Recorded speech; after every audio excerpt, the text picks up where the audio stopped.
Hello बच्चों, मैं लखन सैनी राजस्थान सरकार और वेदांता के CSR इनिशिएटिव ई कक्षा में आपका स्वागत करता हूं, जिसके टेक्निकल पार्टनर है मिशन ज्ञान। बच्चों, हम कर रहे हैं कक्षा 10 की गणित की पाठ्य पुस्तक का अध्याय 1 वैदिक गणित, जिसका ये भाग 2 है। इससे पहले वाले वीडियो भाग में मैंने आपको बताया था बच्चों, वैदिक गणित जो अध्याय है उससे संबंधित महत्वपूर्ण शब्दावली और कुछ शब्दावलियां रह गई थी, जिनको हम आज के लेक्चर में कवर कर लेंगे। साथ ही हम पढ़ेंगे विनुकूलन संख्या के बारे में बच्चों, ठीक है। तो कॉपी और पेन लेके तैयार रहिए। देखिए, अगली परिभाषा आपके पास है अपवर्त्य संख्या। अपवर्त्य संख्या क्या होती है? किसी भी संख्या का ऋणात्मक मान उसकी अपवर्त्य संख्या कहलाती है। जैसे 3 का अपवर्त्य, 3 का अपवर्त्य क्या होगा? अपवर्त्य या परावर्त्य, अपवर्त्य या परावर्त्य क्या होगा बच्चों? इसका परावर्त्य होगा -3। क्या होगा? -3। और वैदिक गणित में ऋणात्मक संख्याओं को बच्चों हम किससे दिखाते हैं? बार से दिखाते हैं। किससे दिखाते हैं? ऊपर बार लगा देते हैं। तो इसका मतलब क्या होता है? -3। जैसा कि पिछले क्लास में मैंने आपको बताया था, 3 के ऊपर एक बिंदी लगाई तो इसका मतलब क्या है? इसका मतलब है 4। 3 के नीचे एक बिंदी लगाई तो इसका मतलब कितना है? इसका मतलब है 2। और अगर 3 के ऊपर बार लगा हुआ मिला बच्चों तो इसका मतलब क्या है? इसका मतलब है -3। इस बार का यूज बच्चों हम एक जगह और करते हैं विनुकूलन संख्या के अंदर, तो उसको भी हम समझेंगे। फिलहाल मैं आपको बता रहा हूं कि अगर आपको लिखना है -23 वैदिक मैथमेटिक्स में तो आप कैसे लिखते हैं? 2 बार 3 बार, ठीक है। समझ में आ गया अपवर्त्य क्या होता है? किसी भी संख्या का ऋणात्मक मान उसका क्या होता है? अपवर्त्य होता है। और ऋणात्मक मान को दिखाने के लिए हम क्या दिखा देते हैं? उसके ऊपर बार दिखा देते हैं। तो अपवर्त्य समझ में आ गया। चलिए अगली परिभाषा देखते हैं बच्चों, विनुकूलन संख्या। क्या होती है विनुकूलन संख्या? क्या इसकी आवश्यकता है? क्या इसका महत्व है वैदिक गणित के अंदर? उसको समझते हैं बच्चों। क्या होता है कि वैदिक गणित क्या है? मैंने पहले भी आपको बताया है, कठिन जटिल समस्याओं को आसान तरीके से हल करने का तरीका है। तो अगर बड़ी बड़ी संख्याएं होंगी, बड़े बड़े अंक होंगे किसी भी संख्या में, जैसे अगर मैं बात करूं 878 की बात करूं तो इसके अंदर देखो कितने बड़े अंक हैं। 1 2 3 होते तो कितना आसान छोटे अंक होते। छोटे अंकों के पहाड़े भी हमें आसानी से जल्दी से याद रहते हैं, ठीक है। तो ये तो आपको समझना होगा कि अगर किसी संख्या में बड़े अंक है तो कैलकुलेशन डेफिनेटली मुश्किल होने वाली है। वैदिक गणित में क्या होता है बच्चों, उन बड़े अंकों को हम क्या कर देते हैं? छोटे अंकों में परिवर्तित कर देते हैं, जो कि क्या कहलाती है? विनुकूलन संख्या कहलाती है। इस बड़ी संख्या को हम क्या कर देंगे? इसके संगत छोटे अंकों वाली संख्या में बदल देंगे।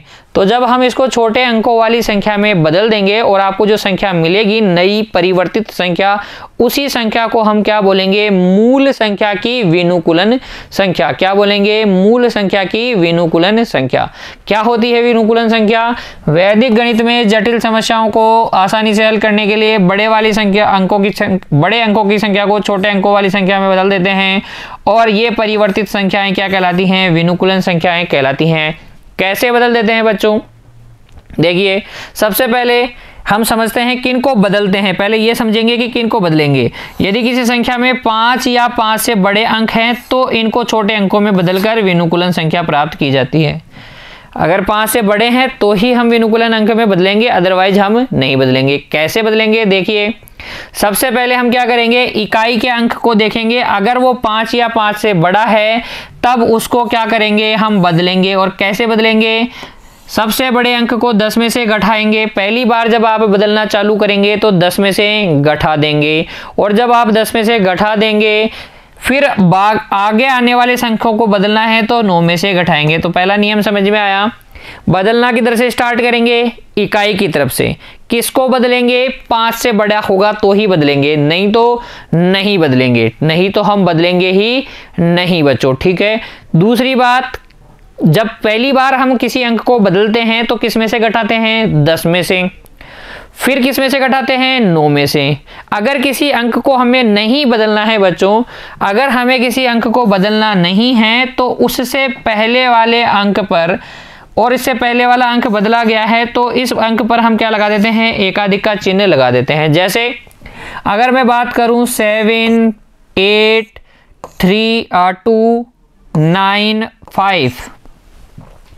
तो मैंने कहा बदलना इकाई के अंक की तरफ से स्टार्ट करेंगे। किस में से घटाएंगे? 10 में से घटाएंगे। तो 10 में से इसको घटा दो, क्या आया? 5। जिसको बदला है उसको आप क्या लगा दें? विनुकूलन का चिन्ह लगा दें। ये जो बार है वो नेगेटिव को भी दिखाता है और इसी को हम क्या बोलेंगे? विनुकूलन बार भी बोलेंगे। ठीक है, अगले को किस में से घटाएंगे? इसको तो हमने 10 में से घटाया, अगले को किस में से घटाएंगे? 9 में से घटाएंगे। तो 9 में से 9 गया तो कितना आया बच्चों? 0 आया। फिर अगले को भी हम किस में से घटाएंगे? 9 में से। लेकिन यहाँ आप देख रहे हैं ये तो 5 से बड़ा है ही नहीं, इसका मतलब इसको तो चेंज करने की जरूरत नहीं है। लेकिन इससे पहले वाले को तो आपने चेंज किया है, इसलिए इस अंक पे आप क्या लगा देंगे? एकाधिक का चिन्ह लगा देंगे। ठीक है, फिर आप क्या करेंगे? अब 8 फिर से बड़ा आ गया। अब जब अंक फिर से बड़ा आ गया तो आप फिर से बदलना चालू करेंगे, और जब आप फिर से बदलना चालू करेंगे बच्चों तो फिर से 10 में से घटाएंगे। तो 10 में से घटा दीजिए। अब इसको हम 10 में से घटाएंगे तो 2 आ जाएगा, बदला है इसलिए बार है। इसको किस में से घटाएंगे? 9 में से घटाएंगे तो 2, 9 में से 7 गया तो 9 में से 7 गया तो 2 बार आ गया बच्चों। और बच्चों क्योंकि ये अंक बदला है इसलिए इसके पहले वाले अंक पे, इससे पहले वाला अंक क्या है? 0 हमेशा होता है, उस पे हम क्या लगा देंगे? एकाधिक का चिन्ह लगा देंगे। तो इसका मतलब क्या हो गया? 1, 0 एकाधिक का मतलब 1, 2 बार, 2 बार, 3, 0 और 5 बार। क्या आपको समझ में आया मैंने क्या कहा? अभी तक हमने ये समझा है कि जब भी हम किसी बड़े अंकों वाली संख्या को छोटे अंकों वाली संख्या में बदलेंगे तो बदलना हम इकाई की तरफ से स्टार्ट करेंगे। किस में से? अगर ये इकाई अंक वाला 10 से 5 या 5 से बड़ा है तो इसी को बदल डालो। कैसे? 10 में से घटा के। फिर अगर नेक्स्ट वाला बदलना है तो 9 में से घटाओ। फिर नेक्स्ट वाला बदलना है तो 9 में से घटाओ। फिर नेक्स्ट वाला नहीं बदलना है तो उसके ऊपर एकाधिक का चिन्ह लगा दो। फिर नेक्स्ट वाला बदलना है तो 10 में से घटाओ। उसके नेक्स्ट वाला बदलना है तो 9 में से घटाओ, और ऐसे चलता रहेगा। अंत में 0 लगा के एकाधिक लगाना है, क्योंकि हर एक संख्या के पहले 0 तो होता ही है। 3 का मतलब बच्चों 0 3 होता है वैदिक मैथमेटिक्स में। हमेशा आपको 0 सोच लेना चाहिए। ठीक है, जब भी बदलने की प्रक्रिया स्टार्ट करेंगे तो 10 में से घटाकर ही बदलेंगे। अब देखिए उदाहरण देखते हैं बच्चों। संख्या, ये कितनी बड़ी संख्या लिखी हुई है, इसको देखो क्या करना है? विनुकूलन अंक में बदलना है। तो हम कैसे बदलेंगे? यहाँ देखिए प्रोसेस क्या है विनुकूलन अंक में बदलने की। पहले अंक को लिख लीजिए, जो संख्या है उसको लिख लीजिए। 8, 2, 9, 7, 1, 6, 8 का विनुकूलन संख्या, या मैं बोलूं की विनुकूलन संख्या। तो विनुकूलन संख्या कैसे निकालते हैं बच्चों? सबसे पहले इसको बदलोगे कि नहीं बदलोगे, ये सवाल, पहला सवाल क्या करना है खुद से कि बदलोगे कि नहीं बदलोगे। तो बदलेंगे। क्यों? क्योंकि 5 से बड़ा है। बदलना स्टार्ट जब हम करते हैं तो 10 में से घटाते हैं तो ये 2 बार। फिर अगले को हम किस में से घटाते हैं? 9 में से। तो 9 में से 6 गया तो 3 बार। फिर अगले को हम वापस से 9 में से घटाते हैं, लेकिन यहाँ पर घटाने की जरूरत नहीं क्योंकि 5 से छोटा है, इसलिए एकाधिक का चिन्ह। ठीक है, फिर अगले को हम वापस से स्टार्ट कर रहे हैं बदलने की प्रक्रिया। देखो 1 को नहीं बदला तो 1 का बार। अब वापस से बदलना स्टार्ट कर रहे हैं तो 10 में से घटाएंगे तो 3 बार। अगले को 9 में से घटाएंगे तो 0 बार। लगाओ चाहे नहीं लगाओ एक ही बात है। 0 पे बार लगाना चाहो तो लगा दो, नहीं लगाना चाहो तो मत लगाओ। 0 पे बार होता ही है हमेशा, ये याद रखिए। यहाँ पर फिर देखो इसको बदला, इसको नहीं बदलना है तो ये 2 पर एकाधिक। 8 को बदलोगे तो 2 बार। क्यों? क्योंकि 10 में से घटाएंगे। दोबारा से बदलने की प्रक्रिया स्टार्ट की है। इसके पहले 0 था इसलिए 0 एकाधिक। तो विनुकूलन संख्या हो जाएगी 1, 2 बार, 3, 0, 3 बार, 2, 3 बार, 2 बार। तो बच्चों देखा आपने, विनुकूलन जो संख्या है उसके अंदर जो अंक हैं वो 5 से छोटे ही आपको मिले। तो बजाय इस इतनी बड़े अंकों वाली संख्या को कैलकुलेट करने से अच्छा रहेगा आप इसको कैलकुलेट कर लें, आसानी से कैलकुलेट होगा। तो जटिल समस्याओं को हल करने के लिए हम क्या करते हैं, बड़े अंकों वाली संख्या को छोटे अंकों में बदल लेते हैं। जो परिवर्तित संख्या आपको मिलती है वो विनुकूलन संख्या होती है। कैसे बदलते हैं मैंने आपको बताया, इकाई की ओर से बदलना स्टार्ट करेंगे। सबसे पहले किस में से घटाएंगे, 10 में से घटाएंगे, उसके बाद 9 में से घटाएंगे, फिर 9 में से घटाएंगे, फिर 9 में से घटाएंगे, 9 में से घटाते चलेंगे। लेकिन अगर बीच में ऐसी संख्या आ गई जिसको हमें बदलने की जरूरत ही नहीं है तो उसको एकाधिक लगा देंगे और वापस से बदलना स्टार्ट करेंगे। जब वापस से बदलना स्टार्ट करेंगे तो वापस से 10 में से घटाएंगे, फिर 9 में से, फिर 9 में से, फिर 9 में से। ठीक है, समझ में आ गया होगा कि किसी भी अंक को विनुकूलन अंक में कैसे बदलते हैं। जटिल बड़े अंकों वाली संख्या को छोटे अंकों में बदलना हमें होता है सरल करने के लिए। अब इसका उल्टा देखते हैं बच्चों एक बार के लिए। अगर मुझे कहा जाए इस विनुकूलन संख्या को किस में बदलो, सामान्य संख्या में बदलो, तो सामान्य संख्या में बदलने के क्या नियम हैं वो भी हम डिस्कस करते चलते हैं। कैसे बदलते हैं, क्योंकि विनुकूलन से आप कैलकुलेट करोगे तो आंसर तो विनुकूलन में ही आने वाला है, और जब आंसर विनुकूलन में आएगा तो फिर उसको आपको सामान्य संख्या में बदल के बताना पड़ेगा। तो सामान्य संख्या में कैसे बदलते हैं वो समझिए। इकाई से बदलना स्टार्ट करेंगे, जिस पे बार लगा हुआ है उसी को बदलेंगे।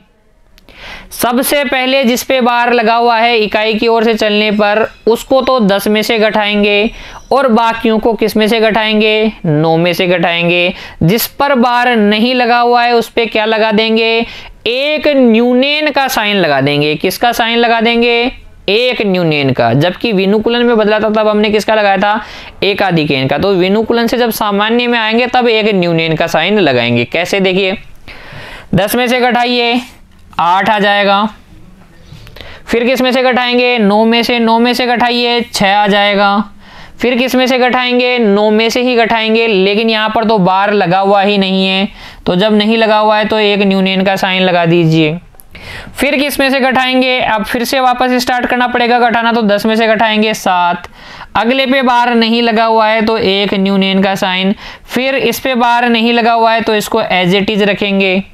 क्यों एज इट इज क्यों रखेंगे, क्योंकि इससे पहले वाले पर को भी बार नहीं था, इस पर भी बार नहीं है, तो एज इट इज।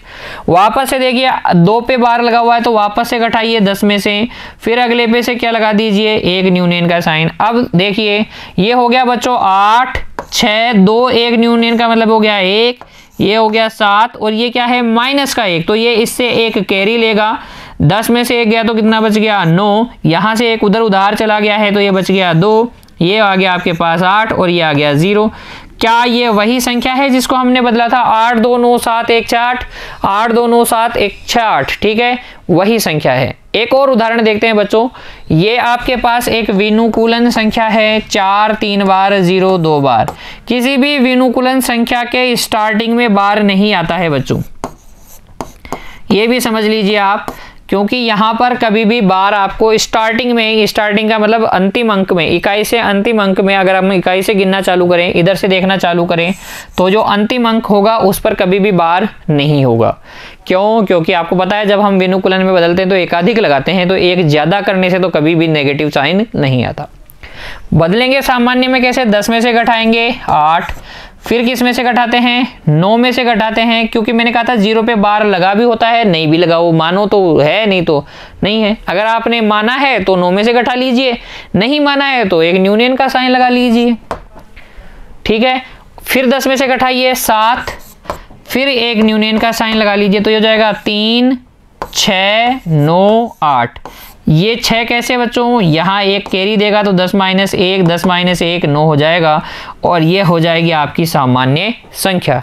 तो आज हमने सीखा अपवृत्तीय अंक क्या होते हैं, और किसी बड़े अंकों वाली संख्या को छोटे अंकों वाली संख्या में परिवर्तित करके विनुकूलन संख्या कैसे प्राप्त करते हैं, किसी विनुकूलन संख्या से साधारण संख्या कैसे प्राप्त करते हैं। एक बार वापस से समझिए, विनुकूलन के लिए क्या करते हैं, विनुकूलन संख्या प्राप्त करने के लिए इकाई से बदलना चालू करेंगे, 5 से बड़े अंकों को बदलेंगे, ठीक है। सबसे पहले तो क्या रखना है, बदलना है या नहीं बदलना, तो 5 से बड़ा है तो बदलना है, 5 या 5 से बड़ा है तो बदलना है, नहीं तो नहीं बदलना। बदलना स्टार्ट करेंगे तब 10 में से घटाएंगे, फिर 9 में से, फिर 9 में से, फिर 9 में से, और कहीं बीच में अगर नहीं बदलना है तो उसको एकाधिक दे देंगे, फिर वापस से 10 में से घटाएंगे, 9 में से घटाएंगे, ऐसे चलेगा। उल्टा समझते हैं। अगर आपको क्या करना है, सामान्य संख्या में बदलना है तो वही इकाई से बदलना चालू करेंगे। किसको बदलेंगे? जिसके ऊपर बार लगा हुआ है उसी को बदलेंगे, बाकियों को नहीं बदलेंगे। जिसको नहीं बदलेंगे उस पर क्या लगाएंगे? एक न्यूनियन का साइन। तो यहाँ पर 10 में से घटाएंगे, फिर 9 में से घटाएंगे, फिर 9 में से घटाएंगे, और नहीं बार लगा हुआ है तो एक न्यूनियन का साइन लगाएंगे। वापस से 10 में से घटाएंगे, 9 में से घटाएंगे, 9 में से घटाएंगे, एक न्यूनियन का साइन लगा देंगे। अगर लगातार केवल न्यूनियन का साइन कब लगाएंगे? जब उससे पहले वाली संख्या को आपने बदला था। ऐसे ही एकाधिक का साइन भी कब लगाते हैं? जब उससे पहले वाली संख्या बदली।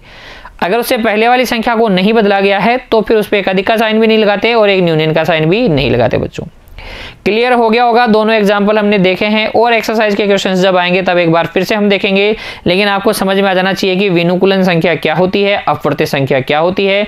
बार बार दोहरा के प्रैक्टिस करके आप बच्चों इसको अच्छे से प्रिपेयर कर लेंगे। जब क्वेश्चन करेंगे तब आपको ऐसा कोई कंफ्यूजन नहीं होना चाहिए कि ये सर क्या अपवर्त्य बोल रहे हैं, अपवर्त्य संख्या क्या होती है हमें तो पता ही नहीं है, विनुकूलन संख्या क्या होती है हमें तो पता ही नहीं है। ऐसा नहीं होना चाहिए। आधार क्या होता है, उपाधार क्या होता है, परमित अंक क्या होते हैं, पूरक संख्याएं क्या होती हैं, निखिलम अंक क्या होते हैं, इनके बारे में आपको कंफ्यूज नहीं होना है। जितनी परिभाषाएं आपको बता दी हैं उन सबको याद करना है।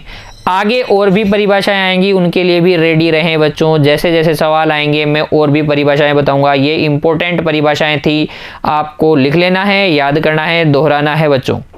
आज की क्लास यहीं तक बच्चों, धन्यवाद।